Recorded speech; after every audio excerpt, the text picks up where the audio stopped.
Un saludo a los salvadoreños y salvadoreñas que viven en Canadá, Nueva Zelanda, Australia, Estados Unidos, Europa, Asia, en América Latina, en cualquier parte del mundo. Para todos un fuerte abrazo.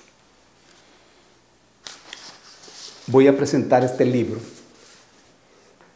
que se llama Los prisioneros y la hija del presidente, de Verne Ayala. En este momento Verne pienso que es el escritor más vigoroso y más vital que tiene El Salvador. Además es un escritor que domina cada vez más el arte de las letras y la habilidad para descubrir las realidades en pocas palabras. Los prisioneros y la hija del presidente recoge el hecho histórico de la captura de la hija del presidente José Napoleón Duarte en septiembre de 1985. Habían realizado varias capturas del ejército y los cuerpos de seguridad, capturas de guerrilleros.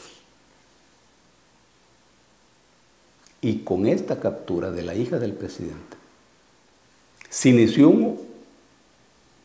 un accidentado proceso de negociación. Al final esto tuvo un resultado feliz. Es un fruto de la guerra, de todas las guerras, para conocer los telones y entretelones históricos de este acontecimiento. Y algo sobre los personajes, muchachos y muchachas que daban su vida por un país mejor. Lean esto. Los prisioneros y la hija del presidente. El 26 de julio de 1953, en Santiago de Cuba, un grupo de revolucionarios dirigido por Fidel Castro asaltaron el cuartel Moncada. El asalto fracasó. Pero eso fue el inicio de un proceso intenso y tenso que culminó con la entrada de los revolucionarios a La Habana en enero de 1959 y con el inicio de la Revolución Cubana, que ahí está. Pese al miedo y el odio del imperio estadounidense, ahí está, moviéndose con su ejemplo, con su dignidad y con sus principios. Rendimos homenaje a esos hombres y mujeres que dieron su vida, muchos de ellos, en esta campanada histórica. Lamentamos la muerte de Lidia de Navarrete, una mujer tenaz, activa, con iniciativas. Expresamos nuestro pesar a su familia. Lidia era viuda del ingeniero Hugo Navarrete. También expresamos nuestro pesar a la familia Villeda de Santana. Recientemente murió su madre y recientemente fue enterrada. Nuestro pesar a toda su familia. Hoy vamos a hablar de elementos fundamentales de la coyuntura política. Hemos de saber que en la coyuntura se concentran las contradicciones más importantes de períodos largos de la lucha política. Esos conflictos que se concentran en la coyuntura han de resolverse de una u otra forma para abrirle paso al proceso. Nosotros sabemos que el gobierno actual fue precedido de un derrumbe del régimen político. Luego vino una instalación, que es el segundo momento. Y luego vino el desarrollo de ese régimen, de ese gobierno. El derrumbe del régimen político basado en los partidos políticos fue provocado en un largo proceso de 30 años, en donde los partidos aplicaron una política neoliberal, brutal, total, ciega, ortodoxa. E hicieron lo que las oligarquías han hecho durante 200 años. Pasaron a mirar a la gente simplemente como votos, sino como seres humanos, y mucho menos como sujetos de derechos. Hubo un proceso de enriquecimiento. Todo eso es público y el pueblo lo conoce abundantemente. Nunca pensaron que se estaba construyendo en las entrañas más íntimas de la conciencia de la gente una respuesta política. Descuidaron eso. El mundo era el mundo de los militantes de los partidos políticos. Pero ocurre que las sociedades humanas se integran con otras gentes, millones de gentes anónimas, Entre los que están los que nunca votan, los que nunca se preocupan por la cosa pública, a los que no les interesa el hacer de los gobiernos. Y se mueven a partir de una filosofía que es, si no trabajo, no como.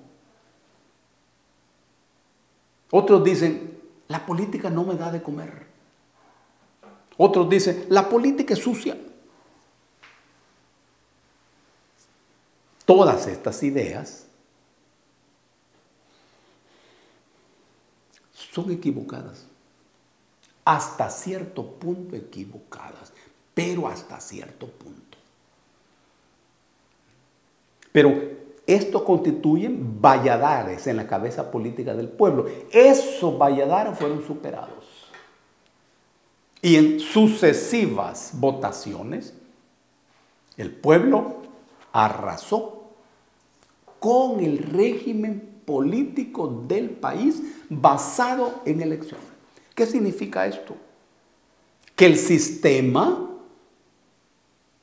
está en el aire.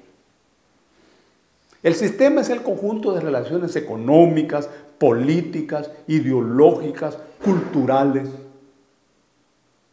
Es un sistema capitalista, neoliberal, brutal.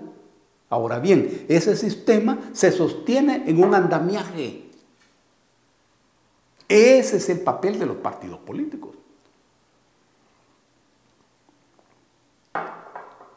Que se encargaban siempre de asegurar que pese a todo el pueblo votara por ellos. Pero vino el golpe.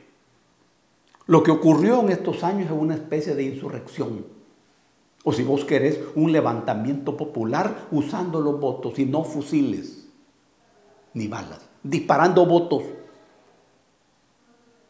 Usando esos recursos que son fundamentales de la democracia burguesa, el pueblo se deshizo del régimen político. Pero el sistema político en el aire, pero ahí está. Miren la situación del país. En ese momento se inserta el actual gobierno, utilizando esos acontecimientos, pero sin causarlos, sin generarlos y sin dirigirlos. Es una escuela política impresionante en nuestra historia.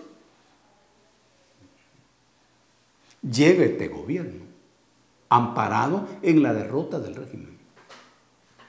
Por eso, la base del planteamiento gubernamental es enterrar a los partidos políticos. Y también por eso, parte fundamental de su discurso es la lucha contra la corrupción. Claro, todos sabemos, y conviene saberlo Además, que la génesis, el origen de los problemas de nuestra sociedad tiene que ver con la estructura económica del mismo país, con la falta de distribución de la riqueza producida por todos, pero usufructuada por una minoría. Toda la sociedad participa en la producción de la riqueza, ¿sí? Todas. Pero es una minoría la que usufructúa. Esa es la base de la crisis. La corrupción es una hija de esa fenomenología. Ahora bien, se abre el segundo momento, que es la instalación. En este segundo momento, el gobierno construye correlación de fuerzas. El pueblo le da los votos, el pueblo le da respaldo en las encuestas y también en las urnas. Respaldo lógico, porque además ninguno de los partidos derrotados hace nada para que se pueda pensar que son diferentes, que ya no son los mismos, al contrario. Hacen todo para demostrarle a la gente que siguen siendo los mismos. Mira qué contradicción. Entonces, se construye una correlación de fuerzas. Mayoría en la Asamblea Legislativa. Fuerte influencia en el Poder Judicial. Y, por supuesto, en el Poder Ejecutivo. Influencia poderosa en los gobiernos locales. Todo eso lo unís vos al respaldo en las encuestas. Esa es la etapa segunda de la instalación. Claro, los problemas del país son infinitos. Y viene en ese escenario la exigencia del pueblo, que sigue expectando, que es muy diferente a que el pueblo siga esperando. Hoy está expectando. La expectativa va más allá que la esperanza. No conviene olvidar ni un segundo que los votos de la gente son para resolver las pensiones, trabajo, la salud, la vivienda, el agua, para salvar al río Lempa, para defender los intereses de los débiles frente a la voracidad de los poderosos. Todo eso navega en estas etapas. Esta tercera etapa es la del desarrollo del gobierno. El gobierno tiene ante sí varios caminos. Un camino es emprender la senda de las transformaciones del país, tal como el pueblo espera y exige. Por eso se votó. Esto supone una confrontación con los poderes históricos reales del país, con los poderes de verdad, con los poderes oligárquicos y también con poderes burgueses. Supone además una confrontación con las fuerzas internacionales, que siempre estarán en contra de la posibilidad de transformaciones en la vida económica, social y política de estos pueblos, sobre todo en El Salvador, donde por siempre ha funcionado una oligarquía antipatriótica, dispuesta a venderse al mejor postor en el mundo. En este tercer momento, el gobierno tiene este camino. Y esto supone pasar de la superestructura a la estructura. En el mundo de los partidos políticos está situada la superestructura política e ideológica del Estado. Claro Cuando el gobierno captura a antiguos funcionarios de gobiernos anteriores, sabe bien que eso tiene respaldo de la población. No digo que de toda la población, pero sí de una parte de la población. Ojo, pero esto ha de ser manejado eficientemente, muy eficientemente. Los delitos que han aparecido no son delitos de fácil prueba. Todos son delitos difíciles, muy difíciles. El sobresueldo es una figura política que en realidad no tiene que ver de manera sustancial con la nivelación del salario del funcionario con el salario del mercado, no. Tiene que ver con la necesidad de los gobiernos de comprar la lealtad a toda prueba de sus funcionarios. Es una cosa política, no rigurosamente económica, es política. Están comprando a ese funcionario. Pero no es fácil asimilar esta figura como delito, no es fácil. Es más fácil entenderla como una manera de operar del Ejecutivo. Tampoco es fácil asimilarla a la figura de lavado de dinero, porque esto requiere un origen oscuro. Y aquí estamos hablando de dinero que parten del Ejecutivo, parten del presupuesto general de la nación. Muy bien. Salga como salga esta etapa. Sin duda el gobierno debe someterse a los procedimientos legales. Pero una cosa que el gobierno no ha de hacer es emposarse en esto y retardar el cumplimiento de las exigencias de transformación que están a la base de los votos del pueblo. También el gobierno debe mejorar notablemente su comunicación con la gente. La preparación de sus funcionarios. La cabeza política de cada uno, en todas las áreas, en todos los sectores. Sin olvidar que las votaciones son difusas y confusas. Hoy tenemos todos estos votos, eso lo puedes perder. Pensar que eso se va a mantener eternamente no resulta muy feliz. Por eso es que la coyuntura recoge todas estas expectativas de la población, que está a la espera. Está a la espera.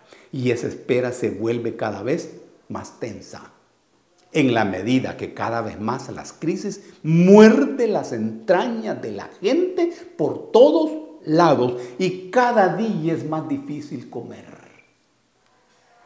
Cada día es más difícil curarse, tener casa,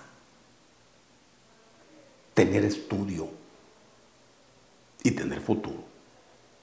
Esto debe tener en cuenta el gobierno, a sabiendas que no tiene tiempo, demasiado tiempo, para avanzar en esto. Un abrazo para todos y para todas.